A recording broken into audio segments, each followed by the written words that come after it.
Salut à tous, bienvenue sur France Monde. Donald Trump panique alors que l'Iran menace directement sa vie en ce moment. Il menace l'ensemble du régime Trump. La guerre désastreuse et illégale de Donald Trump contre l'Iran se retourne contre lui. L'Iran déploie ce qu'on appelle la domination de l'escalade. Et il avait averti Donald Trump à ce sujet plus tôt hier. Donald Trump et Benjamin Netanyahou ont attaqué conjointement l'installation de South Pars en Iran et ils ont détruit cette infrastructure critique, ce champ gazier clé.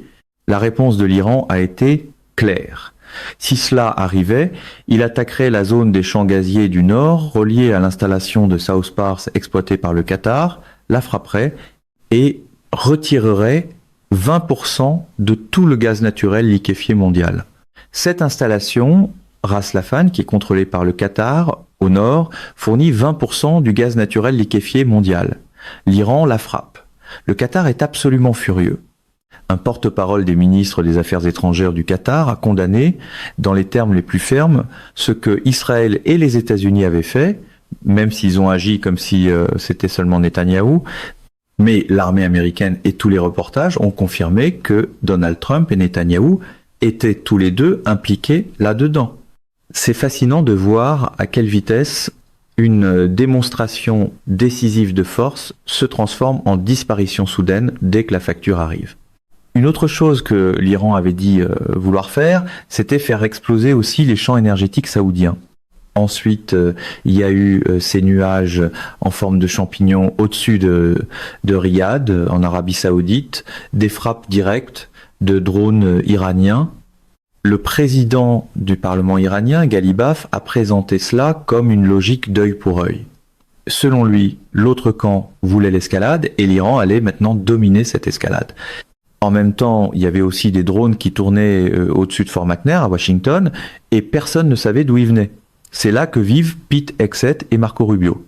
La plupart des membres du cabinet du régime Trump ne vivent plus dans des quartiers résidentiels à cause de tous leurs crimes de guerre, de leur conduite odieuse et de leur dissimulation de réseaux de trafic sexuel impliquant des mineurs avec les dossiers Epstein. Ils doivent vivre sur des installations et des bases militaires. Donc, ils sont à Fort McNair et au cours des 10 derniers jours, des drones ont tourné au-dessus du site, laissant les gens se demander si cela venait de l'Iran, de la Russie ou de la Chine. Pour un mouvement qui se vend comme le contrôle absolu, il ressemble de plus en plus à une conférence de presse tenue dans une pièce sans porte. Le message de Ghalibaf, c'était que le peuple iranien avait déjoué tous les plans de l'ennemi la nuit précédente, que l'autre camp était en colère et frustré contre le peuple iranien, et que, en attaquant les infrastructures, il cherchait à masquer ses défaites sur le champ de bataille. À ses yeux, cela revenait à un suicide pour eux, une logique d'œil pour œil était désormais en vigueur et un nouveau niveau de confrontation avait commencé. Voilà ce qui arrive quand on traite la politique comme un éclairage de scène, c'est brillant, une seconde, puis il n'y a plus que de la fumée partout. C'est exactement ce que je dis depuis toujours à propos de Donald Trump. Toute sa vie, ce type a été un perdant pathétique. Il est faible. Il prend peur, il joue au dur, mais il peut être manœuvré et mis en échec tellement facilement. Il est pathétique dès que quelqu'un lui tient tête. Comme je l'ai déjà dit, Jean Carroll a tenu tête à Donald Trump et l'a battu. De nombreux migrants ont tenu tête à Donald Trump et malgré toutes les ressources que Donald Trump a lancées contre eux, ils ont quand même réussi à le battre. Laetitia James a battu Donald Trump. Alvin Bragg a battu Donald Trump. Des individus qui lui tiennent tête peuvent le battre s'ils arrêtent de céder à ces tactiques d'intimidation. Toute la mise en scène dépend du fait que tout le monde confonde le volume avec le rapport de force. C'est exactement ce que voit l'Iran. L'Iran voit que Donald Trump est un perdant, alors il utilise la domination de l'escalade. Et que fait Donald Trump après avoir bombardé l'installation énergétique de South Pars en Iran? Il jette Israël sous l'autobus et prétend que les États-Unis ne savaient rien de la frappe contre le champ gazier de South Pars, malgré tous les reportages disant que Donald Trump et Netanyahou étaient de mèche dans cette affaire. Donc maintenant, Trump essaye de prendre ses distances après coup. La raison est évidente. Les champs du nord du Qatar son installation de Ras Laffan n'ont pas été touchées une seule fois. Ils l'ont été 2 fois. L'Iran les frappe toute la journée, de la même manière qu'il frappe aussi ses installations à Riyad. Les images d'illustration à elles seules montrent à quoi cela ressemble. C'est la vieille doctrine du service de presse de l'homme fort. Lancer ensemble, nier séparément. Puis Donald Trump a cligné des yeux et a publié le message suivant. En substance, Israël, par colère devant ce qui s'était produit au Moyen-Orient, avait violemment attaqué une grande installation connue sous le nom de champ gazier de South Pars, en Iran. Il a affirmé qu'une portion relativement petite de l'ensemble avait été touchée, que les États-Unis ne savaient rien de cette attaque particulière et que le Qatar n'était impliqué d'aucune façon et n'avait aucune idée que cela allait arriver. Il a ensuite dit que l'Iran ne connaissait aucun de ces faits pertinents et avait donc attaqué de manière injustifiée et injuste une partie de l'installation qatari de gaz naturel liquéfié. Il a ensuite souligné, en majuscule, qu'il n'y aurait plus d'attaque par Israël visant ce champ de South Pars extrêmement important et précieux, à moins que l'Iran ne décide imprudemment d'attaquer ce qu'il a décrit comme un Qatar très innocent, auquel cas les États-Unis, avec ou sans l'aide ou le consentement d'Israël, feraient exploser massivement l'ensemble du champ gazier de South Pars, avec un niveau de force et de puissance que l'Iran n'avait jamais vu auparavant. Il a ajouté qu'il ne voulait pas autoriser ce niveau de violence et de destruction à cause des implications à long terme pour l'avenir de l'Iran, mais que si le gaz naturel liquéfié du Qatar était de nouveau attaqué, il n'hésiterait pas à le faire. Cela ressemble moins à une stratégie qu'à une note de prise d'otage rédigée par une équipe de marketing. La menace en majuscule fait ce qu'elle fait toujours, essayer de remplacer le contrôle par la typographie. Pour moi, cela le fait ressembler à un tigre de papier. Personne n'a peur de lui en ce moment. Il a fait paraître les États-Unis pathétiques et faibles à cause de ce qu'il fait et de sa conduite. Qu'est-ce qu'il croit qui va se passer ici ? Qu'il peut publier un message sur les réseaux sociaux en affirmant qu'il n'était pas de mèche avec Netanyahou et que soudain tout le monde va arrêter en ce qui concerne le Qatar, ce n'est pas une petite arnaque immobilière à 2 balles. C'est la guerre et la paix. Il a entraîné les États-Unis dans cette guerre désastreuse, il a causé la mort de plus d'une douzaine de militaires, des centaines ont été blessés, il détruit l'économie.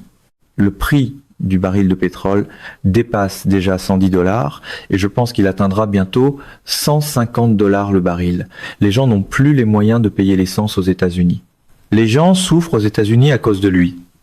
Voilà ce qui arrive quand la politique étrangère est menée comme une transaction de casino en fin de soirée. Les lumières restent éclatantes jusqu'au moment précis où le plancher s'effondre. Et maintenant, tout ce qu'il fait, c'est mendier. Il en est pratiquement à supplier l'organisation du traité de l'Atlantique Nord, l'OTAN, de l'aider dans le détroit d'Ormuz, après avoir passé tout ce temps à dire qu'il n'avait pas besoin d'elle et qu'elle était pathétique. C'est incroyablement faible et franchement, c'est embarrassant à voir en tant qu'Américain. Contrairement à ce que disent Donald Trump, Pete Hegseth et Marco Rubio, les missiles balistiques de l'Iran n'ont pas été détruits. Le graphique publié par Andreas Larsson montre que l'Iran tire davantage et touche davantage à chaque tir que durant les premiers jours du conflit. C'est pas bon. L'Iran, avec l'aide de la Russie et de la Chine, a apparemment obtenu les coordonnées des principaux satellites anti-drones américains dans la région.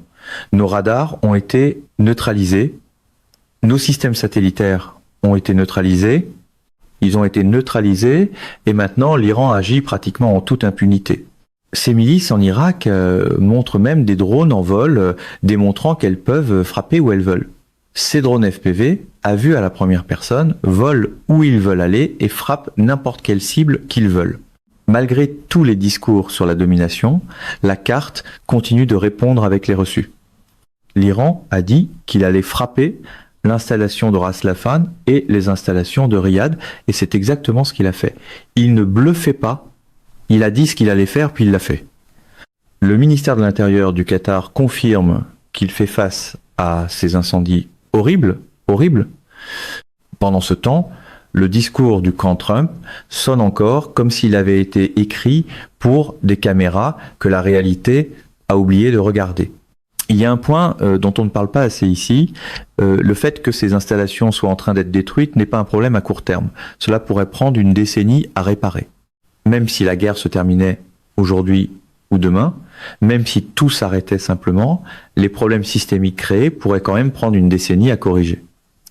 Et les images rappellent beaucoup la Covid, en ce sens que dans beaucoup de pays, les gens font la file et essaient de comprendre comment ils vont se procurer de l'essence en ce moment. Ils font tout ce qu'ils peuvent juste pour s'en sortir et il n'y a pas d'essence. Cela commence dans des pays plus pauvres que les États-Unis en Occident, mais cela va bientôt nous frapper aussi. Les infrastructures ont une mémoire, même quand la propagande prétend que chaque désastre peut être remaquillé avant midi. Alors, pendant que Donald Trump cligne des yeux, que fait-il maintenant ? Le plus récent reportage de Reuters dit qu'il envisage de déployer des milliers de soldats de combat supplémentaires au Moyen-Orient pendant que l'armée prépare des options pour la prochaine phase de la guerre en cours. Contre l'Iran, une des options discutées pour sécuriser le détroit d'Ormuz comprend le déploiement de troupes américaines sur le littoral iranien. Cela ne semble pas être un plan intelligent. Cela semble être le pire plan possible. Mais cela fait partie du piège de l'escalade. Donald Trump, dont la virilité qu'il n'a jamais eue, est maintenant complètement neutralisée, parce que franchement il était neutralisé dès le départ et qu'on pensait déjà, ressent le besoin de jouer au dur, alors il escalade. Il parle d'amener des troupes et de sécuriser le détroit d'Ormuz, et en réalité, il envoie les troupes américaines dans un piège mortel. Il est tellement évident de voir où cela mène. Quand chaque humiliation reçoit comme réponse un numéro plus gros, la stratégie finit par ressembler à une échelle appuyée sur de l'air. Ce qui m'a surpris, c'est que je pense que cela commence maintenant à être compris dans des cercles plus grand public. Beaucoup de gens nous ont attaqués à Midas Touch Network en disant que nous étions hyperboliques et que ce n'était pas ce qui se passait. Mais maintenant, regardez ce dont l'Organisation mondiale de la santé, l'OMS, a parlé aujourd'hui.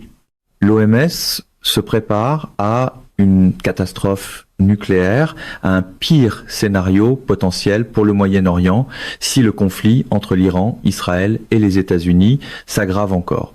Le personnel des Nations Unies surveille les retombées des frappes contre les sites nucléaires iraniens et demeure vigilant face à tout type de menaces nucléaires. Selon le directeur régional de l'OMS pour la Méditerranée orientale, le pire scénario est un incident nucléaire et c'est ce qui les inquiète le plus. Même avec toute la préparation possible, rien ne peut empêcher le tort qui serait causé à la région et au monde entier si cela devait se produire. Et les conséquences dureraient pendant des décennies. Il se prépare à un incident nucléaire parce que c'est là où mène la nature capricieuse, malveillante et narcissique de Donald Trump. Il est difficile d'exagérer à quel point c'est absurde quand un mouvement qui vénère la victoire entraîne sans cesse tout le monde vers le genre de défaite qui brille dans le noir.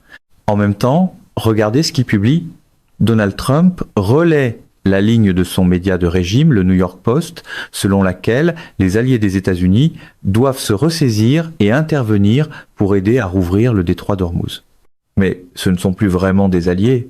Après ce qu'il a fait, il a lancé des guerres commerciales contre tous, il leur a imposé des tarifs, il les a rabaissés, il les a attaqués, il a qualifié le Canada de 51 États. Il a dit que l'OTAN n'avait jamais fourni de soldats pour combattre aux côtés des États-Unis en Afghanistan, alors que des pays ont versé leur sang pour les États-Unis et ont vu leurs soldats mourir en combattant à leur côté. Il a fait cette guerre seul avec Netanyahou. Il n'a donné aucun préavis aux nations arabes, il n'a donné aucun préavis à l'OTAN, il n'a averti personne. C'était simplement lui et Netanyahou seuls dans cette affaire.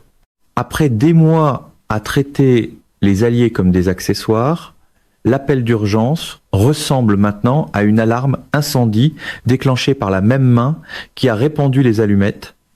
J'allais faire une autre vidéo dans les 90 prochaines minutes environ, parce que le ministre des Affaires étrangères d'Oman, qui avait été le médiateur entre les États-Unis et l'Iran, et avait été choisi par les États-Unis pour ce rôle, s'est exprimé au cours des 24 dernières heures en disant que les États-Unis avaient vraiment trahi l'ensemble du Moyen-Orient. Le point du ministre des Affaires étrangères d'Oman, c'est que même si Oman et d'autres nations du Moyen-Orient ont été touchées, c'est le seul jeu que l'Iran peut jouer. Une fois que Donald Trump parle de décapiter le régime, c'est de façon prévisible, ainsi que l'Iran allait réagir. Et quand Donald Trump a trahi les manifestants pro-démocratie en janvier, à un moment où il y avait un avantage moral et où Trump leur disait qu'il allait les aider, les protéger et qu'il était derrière eux, pour ensuite les abandonner et laisser des milliers de personnes se faire massacrer, l'un des résultats de cette trahison est aussi ce que nous voyons en ce moment. Le sermon sur la force semble toujours se terminer par quelqu'un d'autre qui paie pour l'écho. Ensuite, il y a la propre déclaration de Trump, selon laquelle il n'a pas peur d'un combat terrestre de type Vietnam en Iran, comme le formulait le titre du Daily Mail. Ron Filipkowski, notre rédacteur en chef, a souligné l'évidence. Trump avait certainement peur d'un combat de type Vietnam au Vietnam. Donald Trump a fait tout ce qu'il pouvait pour éviter la conscription à 5 reprises en prétendant avoir des éperons osseux. Donc, quand il dit maintenant qu'il n'a pas peur d'une invasion de type Vietnam après avoir évité la conscription, cela ne fait que souligner encore davantage à quel point il est pathétique. Pathétique. Pathétique, je ne sais pas combien de fois il faut encore le dire, c'est un genre de fanfaronnade très connu, celui qui arrive en toute sécurité après que le risque a été refilé à d'autres.